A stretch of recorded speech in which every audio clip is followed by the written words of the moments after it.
Pozdrav svima, moje ime je Radenko Blagojević. Razlog snimanja ovog videa je da napravim neku uputstvo za korisnika, kasnije u videu ćete vidjeti o čemu se radi. Ujedno ovo je moj prvi video, pa i neka vrsta podsjetnika za sebe, a i da kažem ostalim gledalcima da mogu da vide mogućnosti Inkscape-a za generisanje G-koda i korištenje u Linux CNC-u. Pa, mogli bi da krenemo.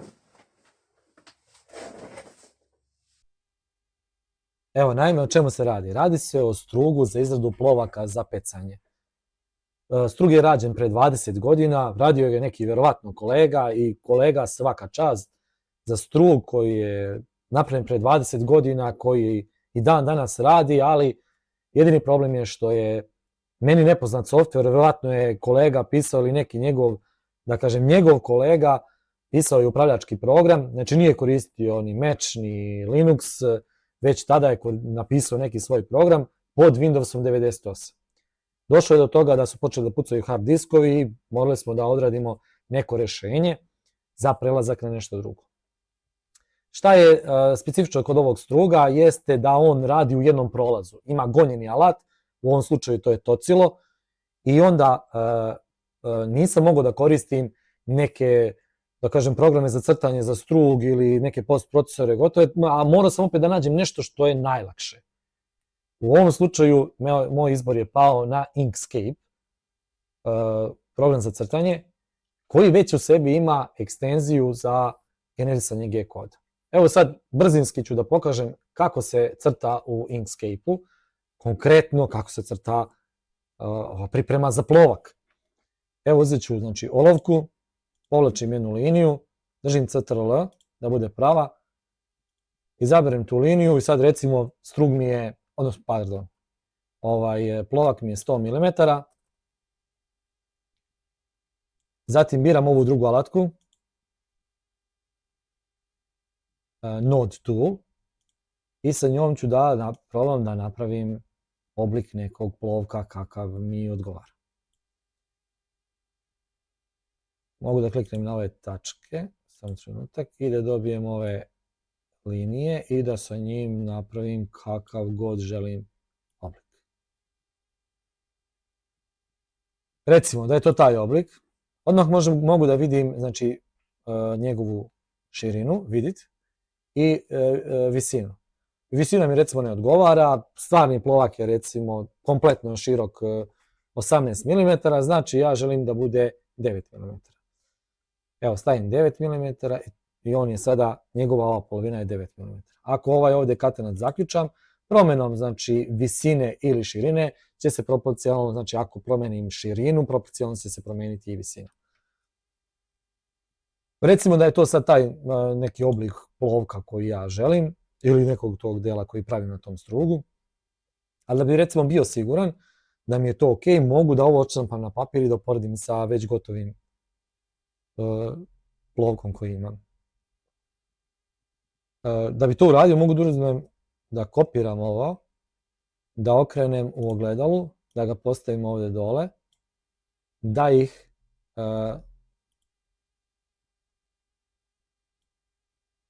da kažem označim ovo ovako i da ih uravnjam.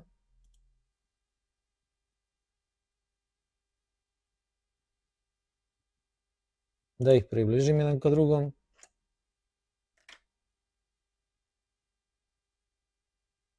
I recimo otprilike da dobijem taj neki oblik koji želim.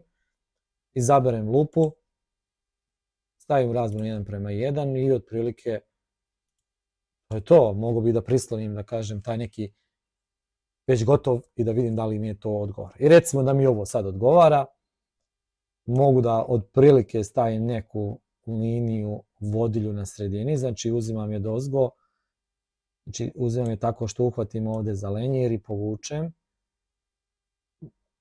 I to da bude neka otprilike linija. Ovaj donji deo mi sad više ne treba, on mi je samo trebao da odštampam i proverim na papiru. Njega ću da obrišem.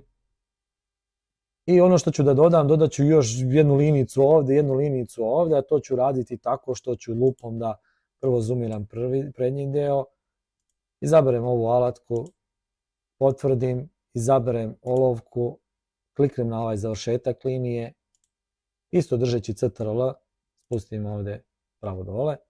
Isto ću to da uradim i na drugom kraju.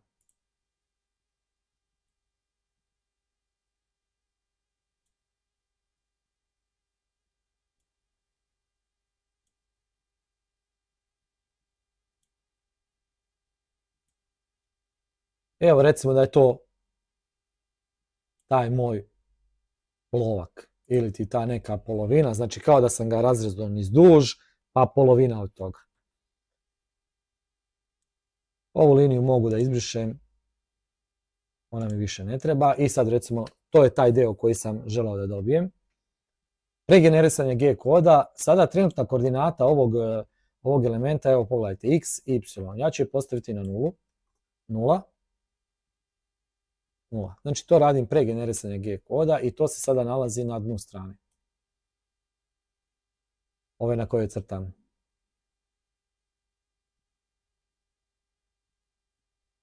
Ovim ovdje alatom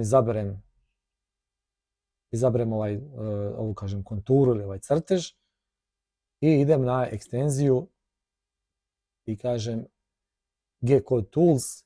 Ovo je već podešeno, neki parametri su ovdje već podešeni. Idem tu path to G-Code i ovdje recimo dam naziv, recimo evo konkretno nek ostane taj plovak 2. Vraćam se ovdje na path to G-Code i kažem primjeni. I to je to. U tom momentu mi se pojavljuje ovo, tako je autor da kažem ove ekstenzije napravio. Možda to može nekako drugačije, ali ja ne znam. Smanjimo i onda uhvatimo ovaj zeleni pravogon i pomerimo ovamo. I on je generisao već G-kod, postavio ga je tamo u folder gdje je već, da kažem, definisano, to se ovdje vidi. U path to G-code preferences, znači postavio ga je ovdje. Ono što treba ovdje da kažem jeste, verovatno feed rate mi ne odgovara, to je znači brzina obrade.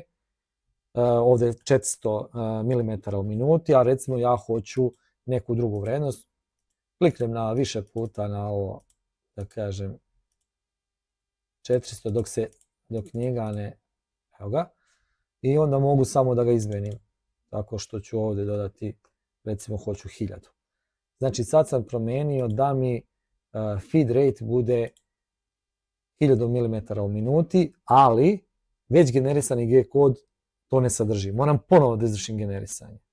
Znači dovoljno je samo opet da uradim ekstenzija, G-code tools i ponovo path to G-code. I on bi opet prepisao preko tog, ali sada sa ovim feed rateom drugim. Ako želimo da promenimo sada, izgenerisali smo G-kod pa nam ne odgovara taj oblik ili šta već, možemo da promenimo crtež. Tako što možemo zoomiramo ovaj ovdje deo i sad nam smetaju ovi ovdje, kažem, markeri. Pobrišemo te markere, pobrišemo ovo i evo vraća se na našu, da kažem, na naš crtež i želimo da ga izmenimo. Recimo, ne odgovara nam širina 100 mm, evo stavit ćemo da bude recimo 90 mm i ponovo generišemo G-kod.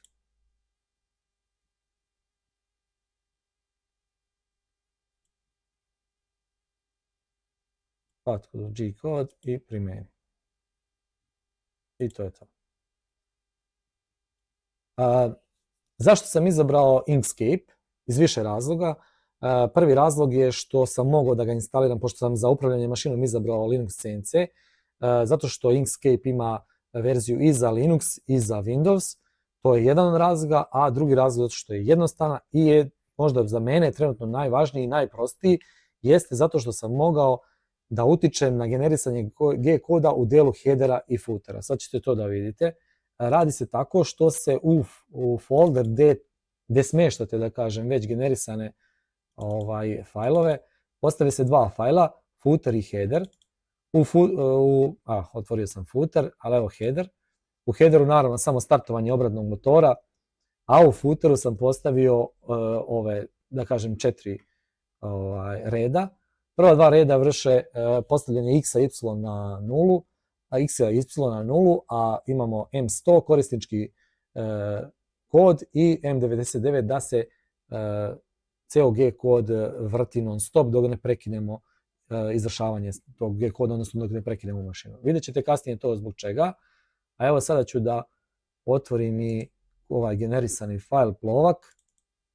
I evo vidjet ćete da on na početku ima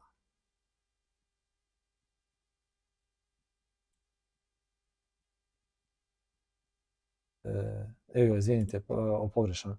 Otvorio sam plovak, evo ga plovak 2. Evo, na početku ima znači ovaj header i na kraju ima footer i to je taj G kod za ovaj crtež koji smo nacrtali. I evo sada još da vam pokažem, to jest ukratko korištenje samog Linux CNC-a, ali specifično za ovu mašinu, odnosno više, da kažem, usmjereno ka korisniku, konkretno u ovom slučaju. Evo, pokrenuli smo Linux CNC, raširit ću ga na maksimalno da se najbolje vidi. Ovdje naravno uključujemo mašinu. Samo trenutak. Evo ga. Uključujemo mašinu. Prvo što radimo, homiranje mašine, to se radi ovdje. Recimo homiranje po x-u, po y-u i po z-u. Naravno, u konkretnom slučaju mašina će zauzeti poziciju 0 za x, za y, z nema na ovom strugu, znači referirat će se prema konkretno prekidačima koji se nalaze na krajevima tih osa, u ovom slučaju su to induktivni prekidači. Sljedeće što, ajde da kažemo, radimo jeste, ajde korisnik da je već postavio, da kažem, tu letvicu iz koje se, da kažem, rade ovi strugovi, odnosno plovci, i izvršio je nuliranje x-a i y-a. Ono što želim za korisnika da kažem, jeste kretanje. Kretanje po x-u, po y osu može, ili ti jogging, to je znači dok nije pokrenut G kod, da bi pozicionirao na mjesto gdje želi i tek tada izvršio nuliranje x-a i y, se vrši standardno na strelicama, napred, nazad, gore, dole, napred, nazad za x i levo, desno za y osu, ili ukoliko je isključena null block tastatura, to je 4 i 6 za y i 8 i 2 za x. U ovom slučaju to 8 i 2, znači to je za tocilo, odnosno taj gonjeni alat. Ukoliko je ovdje čekirano kontinualno kretanje, znači mašina se kreće dok god držimo taster.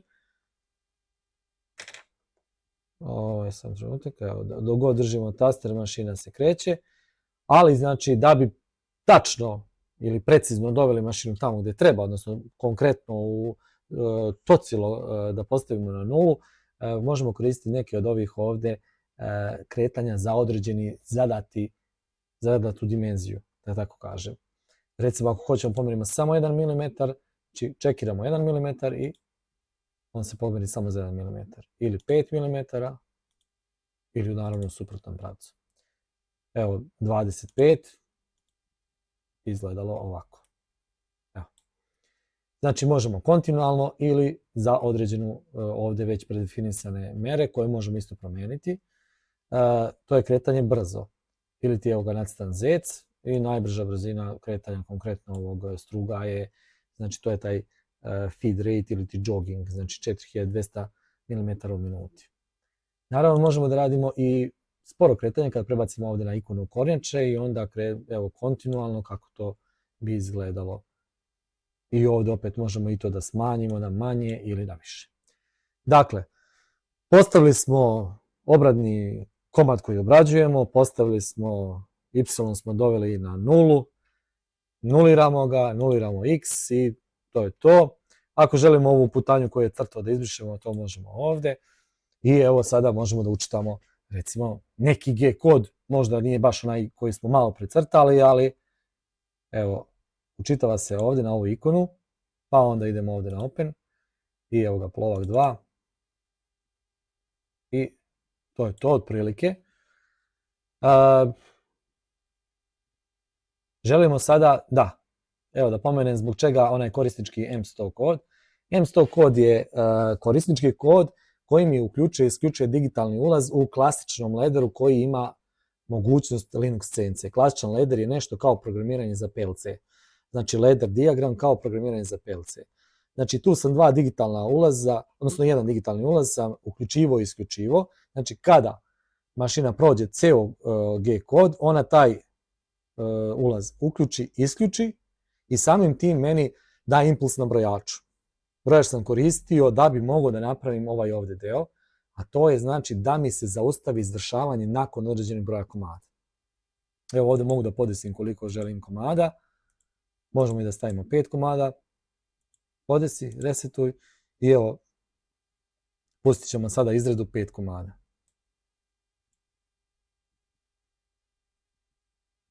Evo, znači ovo je, nisam rekao, ovo je naravno simulacija. Znači ova mašina je simulirana, znači nije prava, nije konkretno na strugu, ali u principu to tako radi i u stvarnosti. I kada završi 5 komada, mašina će sama stati. Evo vidite ovdje da je se uključio obradni motor, zeleni se i kada se završi 5. komad, on će to isključiti i zaustaviti izvršavanje. Sada nula nam je bila ovdje, a sada nam je nula ovdje. Znači sada postavljamo novi komad za obradu. Idemo na jogging, ili ti pomeranje mašine, pomeranje polosama. Povlačimo znači x do određene dela gdje želimo, zavisno od dužine tog obradnog komada. Sad je udario u softverski limit, ali recimo da je to recimo ovdje. Ponovo, znači 0 za x, y je već 0. Sad recimo hoćemo 3 komada, podesi, možemo prebrišemo ovo sve što je radio i opet, znači naravno, da pustimo izvršavanje. Evo. I on kreće da radi 3 komada. Znači, suština priče je bila da se što više zadrži sličnosti prethodnom upravljačkom programu po tim nekim mogućnostima kao što su broj komada i da se maksimalno uprosti crtanje. I eto, to bi bilo to za ovaj prvi video. Pozdrav svima, pa se vidimo.